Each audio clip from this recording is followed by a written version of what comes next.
Are you ready for a more true democracy, Maine? Yeah! All right, excellent. Thank you so much, everyone, for being here today. It is a great honor to be here to kick off the Yes on Question 1 campaign. My name is Andrew Bossi. I'm the Executive Director of Maine Citizens for Clean Elections, and I'm the President of Mainers for Accountable Elections. Mainers for Accountable Elections is a coalition of organizations and individuals that have come together to lead the vote in favor of Question 1 on this November's ballot, so we can have a government of, by, and for the people. This referendum is about reforming our elections so we can have a government accountable to us, Maine people, and a government that's less reliant on special interest money to do its work. It's about making sure all of our voices are heard in our elections. It's about protecting our democracy for the future. And it's all possible because of you, Maine people. We're here today to kick off this historic and landmark referendum because more than 1,000 Maine people committed to shining a light on big money in politics, to strengthening our campaign finance limits, and increasing transparency and accountability in our political system. All of those people have come together and volunteered their time and resources to collect more than 80,000 signatures from Maine people to put this on the ballot. Make no doubt about it, when the Supreme Court and the Maine legislature opened the floodgates to special interest money, us Mainers didn't raise a white flag. Instead, we didn't want to watch our democracy fade into the abyss of dark money. Instead, we fought back. We talked to Maine people about what we want our government to be, accountable to us, and we took action into our own hands. This campaign is truly a citizen-led effort. To all of those Mainers who have pitched in to make this possible and to get us to this point today, thank you. As I said before, this is an effort of, by, and for Maine people. So far, we have over 30 organizations from across all of Maine and thousands of supporters and volunteers that have stepped up, endorsed this campaign, and joined our broad grassroots coalition in support of this referendum. Who are we? We're pipe fitters and teachers. We're small business owners and environmentalists. We're from Southern Maine, Northern Maine, Central Maine, Western Maine, and down East Maine. We're of all ages. We're of all ages. We're of different backgrounds, of different economic means, and of different ideologies. We're Mainers. And we're from all walks of life here today because we want a government that works for and is accountable to everyday people.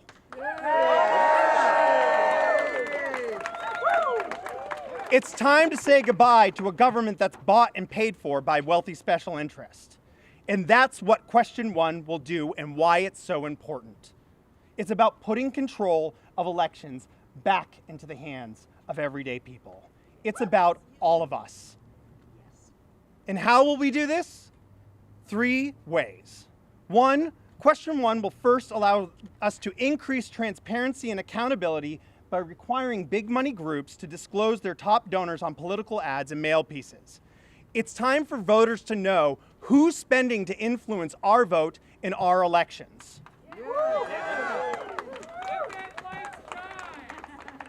2, it will strengthen campaign finance limits by restoring Maine's first in the nation clean elections law so everyday people can run for office, and once they're in office, not be beholden to special interests that are all too eager to fund campaigns.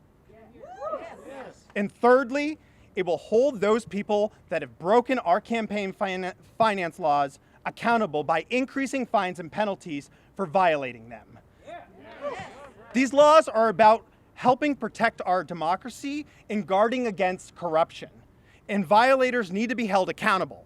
It's time to put an end to fines merely as the cost of doing business, which has become all too common in political speak these days. And to pay for all of this, we direct the legislature to end one or more wasteful tax giveaways that has been not deemed that by me, but by the Office of Program Evaluation and Government Accountability. Tax expenditures that have no proven economic benefit to the people of Maine and that have been made possible by wealthy special interests making campaign contributions and hiring high-priced lobbyists to distort our government. Yes. That's what question 1 will achieve when Maine people pass this referendum at the polls on November 3rd. These common sense reforms will help put voters first and foremost in our elections and as a result, in our government. We have so many incredible people that have so many stories about why reducing the role of money in politics is important and why our voices, the voices of everyday people, need to be lifted up. We know firsthand why this referendum is important, and you're about to hear from some of these people right now. First up, it's a great honor for me to introduce Republican State Senator Roger Cates. Senator Cates has been a strong ally of campaign finance reform in the legislature and a friend of the Maine Clean Elections Act. He's a vocal supporter of this year's referendum. Roger? Hello. It turned off. That's why. Hello.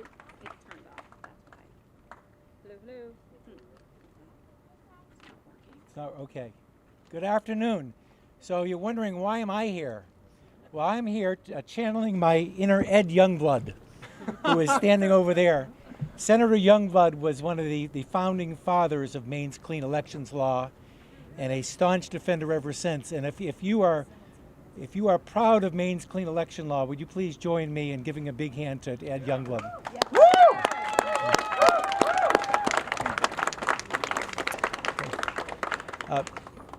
I've got a news flash. Politics in Maine, and of course across the country, is becoming more and more partisan and divisive. Yet today, here we are, Republicans like me, Democrats, Independents, Greens, united in support of an initiative that will elevate the voice of everyday Mainers in our political system, shine a light on big spending, and strengthen our democracy. We should be proud because it's a reflection of the commitment we all have to our state of Maine and the rapidly increasing concern that all voters have about the growing role of big money in our politics. When it comes to protecting our democracy, it really shouldn't be a partisan issue, and I'm thankful to say that in Maine it hasn't been. I ran for the state senate in 2010 under one set of rules, and then Citizens United came along and changed those rules. And since then, we've seen the flow of ever-increasing amounts of outside money into Maine's campaigns, just like we have in every other state. I've watched that money and watched outside groups trying to influence the outcome of elections, and it's common sense laws like Maine's clean election laws, and we are absolutely a national leader in this that can help push back against that. It's wrong when many Mainers, including all of us here, don't even know where the money's coming from to pay for the ads that we see on our TVs, our radios, and mailboxes to sway our votes on candidate elections and also on referendum issues. In fact, in Maine, an investigation by the Maine Citizens for Clean Elections traced the money spent by independent groups and found that funding from high-profile national donors were playing a large role, but voters don't even know until months after the election, if then, who it was. Again, I want to emphasize this is not a party issue. Whether it's George Soros or the Koch brothers or labor unions or corporations, supporters of both political parties have been equal opportunity offenders. And that's why the time for campaign finance reform is here and why question 1 is so important.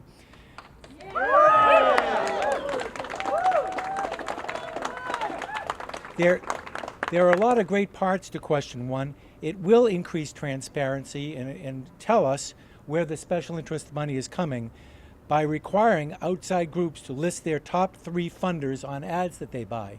If you've traveled across the country and you've seen this in other states, it makes incredible sense. If you see an ad sponsored by Citizens for a Better Maine, who the heck is that? And now we finally will know at least who the 3 major donors are. It will hold special interests and outside money accountable when they break our laws. For me, though, as an elected official, perhaps the most fundamental part of this referendum is it will strengthen our tough campaign finance limits by restoring our groundbreaking Clean Elections Act that has been severely eroded. First of all, let me emphasize that there is nothing wrong, there is absolutely nothing wrong with candidates running privately financed campaigns. Many of my colleagues do it, and they are among the most ethical people in the legislature. But for many, those who may not have the means themselves or have access to big contributors, clean elections is their only path to get elected to the legislature. And we've seen how well that has worked out. Our legislature, even today, is more representative of the people we serve than I think almost any legislature in the country. In fact, I think one organization said we have the most blue-collar legislature in the nation. So we deserve that. And by reforming our campaign finance system and increasing transparency and accountability in the process, we can put the power of elections where it is really supposed to be, in the hands of the voters. So I hope that Mainers will join me and the thousands of volunteers. Isn't that incredible? The thousands of volunteers and voters throughout the state, Republicans, Democrats, Independents, Greens, people of all stripes, in supporting question 1 on this ballot. We must take back we must take back control of our elections, and we have a chance to do it this November. Thank you very much.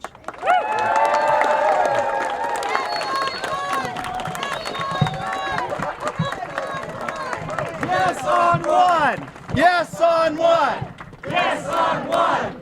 Yes on 1! All right, thank you so much, Roger. And now we're going to introduce the Honorable Marilyn Canavan of Waterville to join us. Marilyn is a former Democratic state representative and the former director of the Maine Commission on Government Ethics and Election Practices. Marilyn.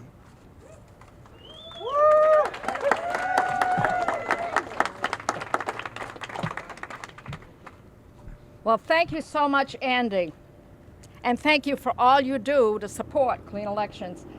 And good afternoon, fellow Mainers. Woo! You know, it's incredible to see how far we've come, but daunting to see how far we still need to go when it comes to the important issue of increasing accountability and transparency in our elections and restoring the vote of the people in our democracy. Limiting the influence of big money in politics has been a long-time passion of mine. As Andy said, I served as director of Maine's Commission on Governmental Ethics for 10 years and helped to write Maine's Clean Election Act back in 1995. And like Senator Cates, I ran as a clean election candidate each time I campaigned for public office. So I'm especially proud to be standing here today with so many of my fellow Mainers in support of question 1. The problems facing our democracy today with regard to campaign spending, public disclosure, and accountability are vast, and they're unprecedented. As the former director of the agency that administers Maine's governmental ethics and campaign finance laws, I never could have imagined a time when such enormous amounts of money would be spent to influence elections on both the state and federal levels, often with little or no disclosure being required. And I think the result has been increased skepticism of government and of elected officials throughout the country, and a political system where big money, not voters at the grassroots, calls the shots. Yes. That's why question 1 is so important. Question 1 will put the power of elections in the hands of voters. And many of us focus on the way question 1 will strengthen and restore our Clean Election Act, but this referendum goes far beyond that. It increases transparency, so as Senator Cates has said, that Mainers will know who is trying to influence the outcome of elections by requiring big money groups to disclose their top donors that we all want to know, and on all political advertisements.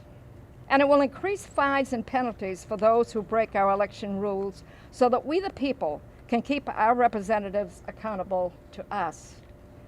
Right now, those fines and penalties are simply considered a cost of doing business. In fact, the largest fine Maine has ever levied against an entity violating our campaign finance laws was just 2.5% of the amount that was spent illegally. 2.5%? That's a better rate than what we pay for a mortgage.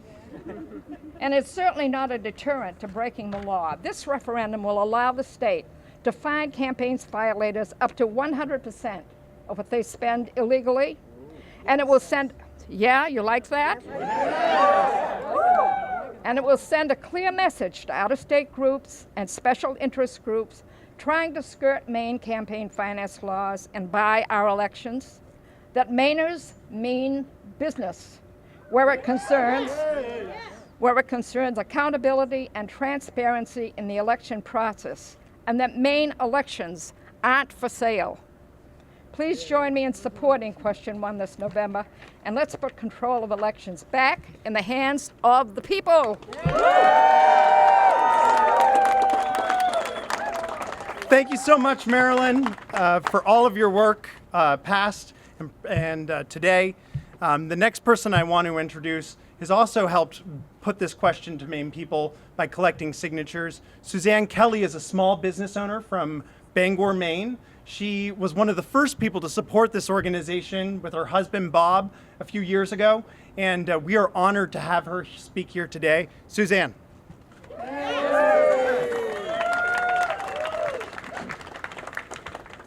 I'm Suzanne Kelly from Bangor, and I'm here wearing several hats today. I've been co-owner of a small business, House Revivers, and Kelly Realty Management for over 30 years. I'm also a Maine citizen and a member of the Unitarian Universalist Church of Bangor, where we believe that all should have an equal voice in the democratic process. I am a strong supporter of the Clean Elections Initiative. We need to pass this initiative on November 3rd. It will give Mainers a chance to level the playing field that has become a cockeyed, lopsided mess over the last decade, allowing the big rich players to run rampant and control the game without getting caught. In 1996, Maine passed the Clean Election Act, the first public campaign finance law in the nation. Imagine that. For quite some time, it was successful in keeping things fair. Viable candidates with limited funds were able to run for office against candidates with more means. Candidates who didn't follow the rules and spent more than they should were penalized. But years of actions by the courts, legislature, and governor have crippled Maine's original law. Accountability has dwindled, and the law's original intent has been watered down. The Citizens United case, decided by the Supreme Court in 2011, upheld an argument that government could not place limits on political spending by independent organizations such as corporations. Do we want that to continue? No. Of course not. This decision landed the hardest punch of all to an equitable election process. It has allowed big money to select candidates and control outcomes. Our voices as individual citizens have been weakened. Small business owners have always been vital contributors to America. We play by the rules, we create jobs, we stimulate the economy, but our voices have been weakened as well. How can we compete or have a say in elections with big money calling the shots? It's almost impossible, right? But not completely. None of us here are asking for special favors, just a government that understands and responds to our needs. We want a democracy where small donors have the same access to political leaders or have a say in our elections, but our voices have been weakened as well. How can we compete or have a say in our election when big money calls the shots? None of us here are asking for special favors. Just a government that understands and responds to our needs. We want a democracy where small donors have the same access to political leaders as wealthy CEOs and large corporations. This is something we in Maine can do, right? Yeah, we can. We've done it before. We can do it again. Why deprive ourselves of able candidates ready to serve as our leaders because they don't have the means? Or end up with leaders who have an opportunity to serve us just because they are of their corporate and super PAC friends and their fatter wallets. Not a good deal. Let's work together to pass the Clean Elections Initiative on November 3rd. We need to go back to our communities and spread the word. Actually, it's 18 words, and I didn't come up with these. Everyone participates, everyone's voice is heard, everybody knows, everybody plays by common sense rules, everyone is held accountable. Small businesses, everyday citizens, it is imperative that we work together to ensure that this initiative is passed. Let's get the referee back on the court and tighten up the rules so that all Mainers can get into the game. No elbows or shoves or big money allowed. What we want is transparency, accountability, and democracy. A government that is truly of, by, and for Maine people.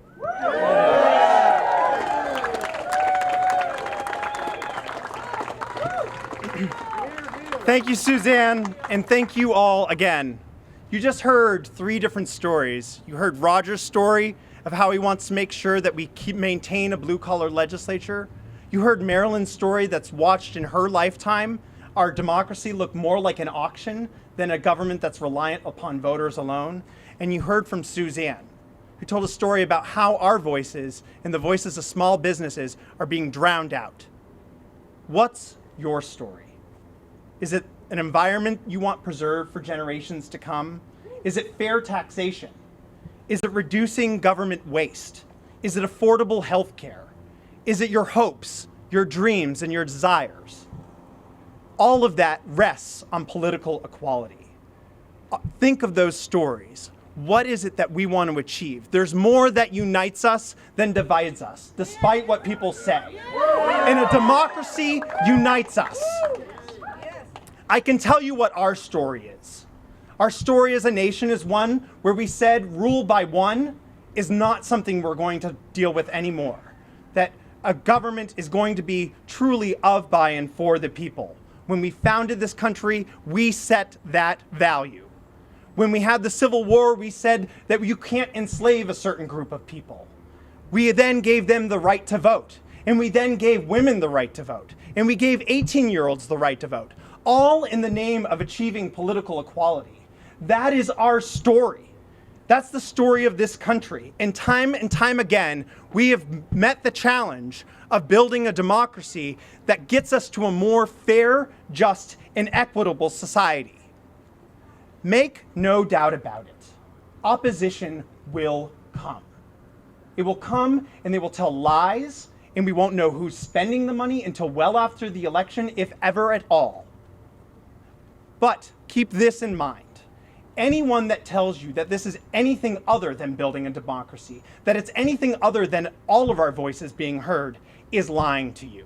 This isn't an effort of the 47% or the 61% or the 99% or the 1%. This is an effort of the 100%. It's to live up not only to our state's motto, but our nation's motto, e pluribus unum, out of many, one. And all of us coming together will make sure that we have a government that works for all of us. So think back to what your story is. Why do you want a government that answers to you? And I want you to keep that in mind. And I want staff right now, or anyone with a clipboard that can sign people up to volunteer, to raise their hand. Come on, raise them up, yeah. So these people are an opportunity for you to have your story shared and to make sure that your hopes, dreams, and desires are met, because we will build a more true democracy. Please sign up with them. Sign up to volunteer. Sign up to donate. Sign up to commit whatever you can to make sure we continue our great tradition in this state of fighting for a democracy, fighting for a government of us. And with that, I think we got to say one more time, yes on question 1. Yes on 1. Yes on 1. Yes on 1. Thank you so much, Mainers. Let's win this thing.